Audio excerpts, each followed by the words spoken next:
தெரியும்.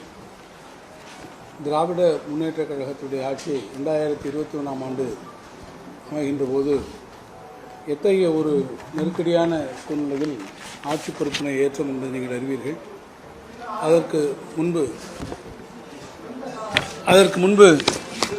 10 ஆண்டு காலம் நடைபெற்ற அதிமுக ஆட்சியினுடைய நிர்வாக சீர்கேடுகளினால் ஏற்பட்டிருந்த நிதி நெருக்கடி, அதைப்போல அடுத்து வந்த கொரோனா பெருந்தொற்றின் காரணமாக ஏற்பட்டிருந்த பொருளாதார நெருக்கடி ஆகியவற்றோடு ஊரடங்கு உத்தரவினால் ஏற்பட்டிருக்கக்கூடிய பல்வேறு நெருக்கடிகளுக்கு நடுவிலே திராவிட முன்னேற்ற கழக ஆட்சி பொறுப்பேற்றிருந்த சூழ்நிலையிலும் மிக திறமையாக இவற்றை கழக ஆட்சி துவக்கத்திலே சமாளித்ததை நீங்கள் நன்றாக அறிவீர்கள்.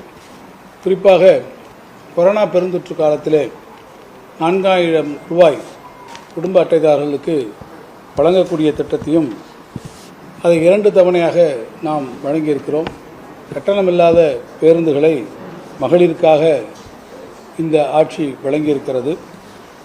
குறிப்பாக திராவிட முன்னேற்ற கழக ஆட்சியால் ஒருபோதும் தர முடியாது என்று சொல்லப்பட்ட மகளிர் உரிமை தொகை திட்டம் இன்றைக்கு 1,13,00,000 பேருக்கு மாதம் 1000 ரூபாய் வழங்கக்கூடிய அந்த திட்டத்தை நாம் இப்போது நிறைவேற்றி வந்திருக்கிறோம்.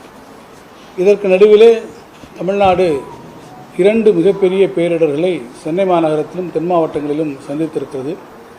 அந்த பேரிடர் காலங்களிலே பாதிக்கப்பட்ட மக்களுக்கு 6000 ரூபாய் நிவாரணத் தொகையை நம்முடைய மாண்புமிகு முதலமைச்சர் அவர்கள் வழங்கியிருக்கிறார்கள். இந்த செய்தியாளர் சந்திப்புக்கு சற்று முன்பு கூட இவ்வளவு கடுமையான நிதி நெருக்கடிகள் சுமைகள் இருந்த போதிலும் உங்கள் சிறப்பு பரிசாக 1000 ரூபாய் இன்றைக்கு மாண்புமிகு முதலமைச்சர்கள் அவர்கள் தமிழ்நாடு மக்கள் மனம் மகிழத்தக்க அளவிற்கு வந்திருக்கிறார்கள்.